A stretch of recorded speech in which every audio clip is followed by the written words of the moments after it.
Hello guys, আসসালামু আলাইকুম। এখানে আমি আটা নিয়েছি, কিছু আটা নিয়ে এখানে ফুটন্ত গরম পানি দিয়ে লবণ দিয়ে এগুলো একটা ডো করে নিলাম। তারপর এখানে আমি সয়াবিন তেলের ভিতরে আটা দিয়ে এটা একটা পেস্ট করে নিলাম। এগুলো দিয়ে আমি পরোটা বানাবো।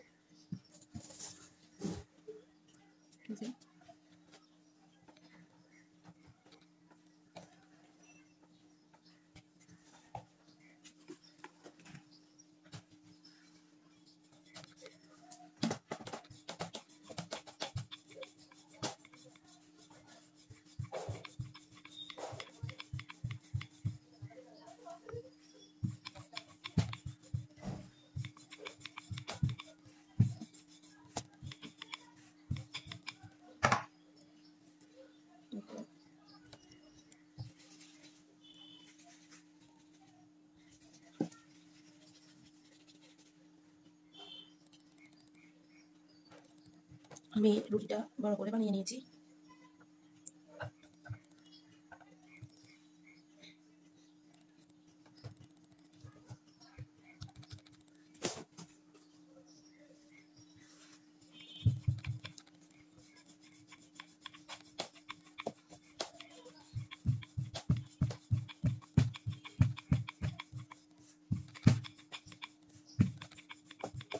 আপনি যদি আটার ডোটা যদি ফুটন্ত গরম পানি দিয়ে করেন তাহলে পরোটাগুলো তুলতুলে নরম হয়।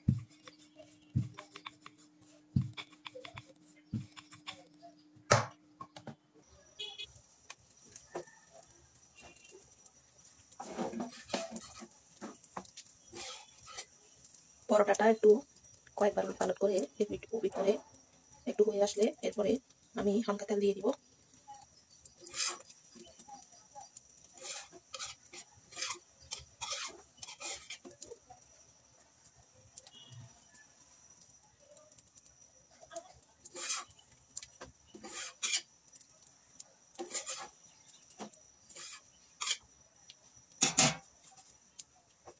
দিয়ে দিচ্ছি তেল।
এই তো হয়ে গেল আমার পরোটা। এরপরে আমি হালকা তেল দিয়ে একটা ডিম পোস্ট করে নেব।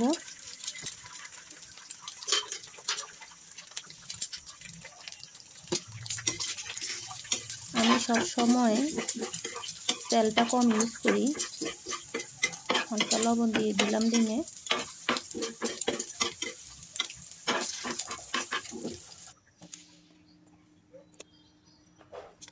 এই যে দেখুন, আমার ফুটন্ত গরম পানি দিয়ে ডো করা আটা দিয়ে পরোটা বানালে এরকম তুলতুলে নরম হয়, একদম খেতেও খুব মজা।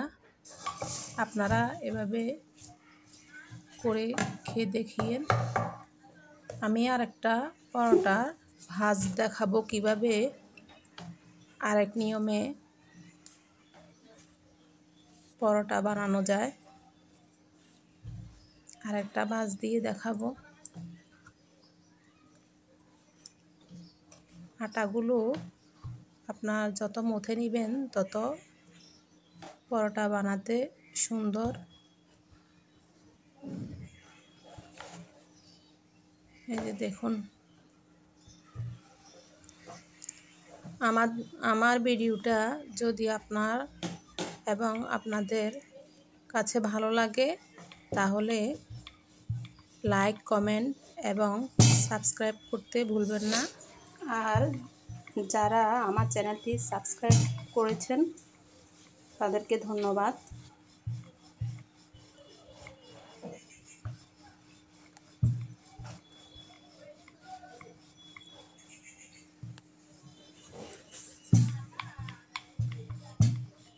এই যে আমার তেলে পেস্ট করে রাখা আটা,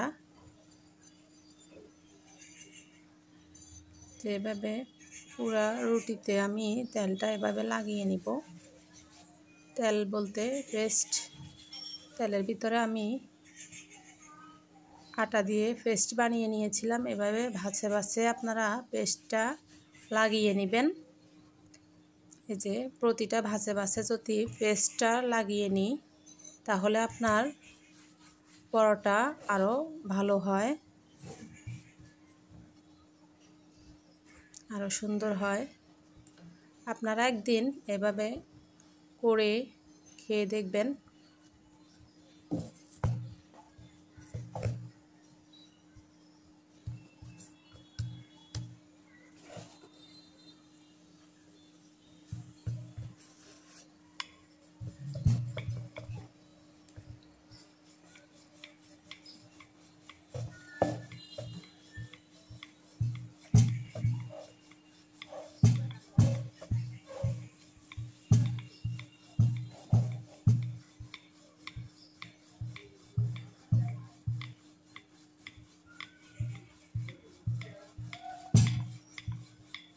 এই যে আমি একটা বানিয়ে নিলাম পরোটা। দেখুন আমার পরোটাটা হয়ে গেল। এখন আমি আরেকটা পরোটা আপনাদের বানিয়ে দেখাবো। দেখুন, প্রথমে রুটিটা একটু উলট পালট করে হালকা এভাবে ছেঁকে নেবেন। এই যে দেখুন, হালকা ছেঁকে নিলে আপনার পরোটায় তেলটা কম খরচ হয়। দেখবেন অল্প তেলে পরোটা হয়ে যাবে। এভাবে যদি আপনারা আগে উলট পালট করে হালকা ভেজে নেন, মানে ছেঁকে নিলে রুটিটা আপনার যদি একটু ছেঁকে নেন আগে থেকে, তাহলে আপনার তেলটা কম খরচ হবে, ভাজাটাও খুব ভালো হবে। আমি সব সময় প্রতিটা খাবারেই তেল কম ইউজ করে খাওয়ার চেষ্টা করি।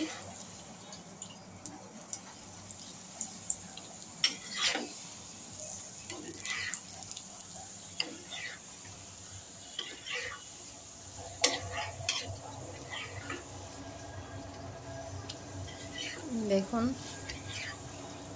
এভাবে ঘুরিয়ে ঘুরিয়ে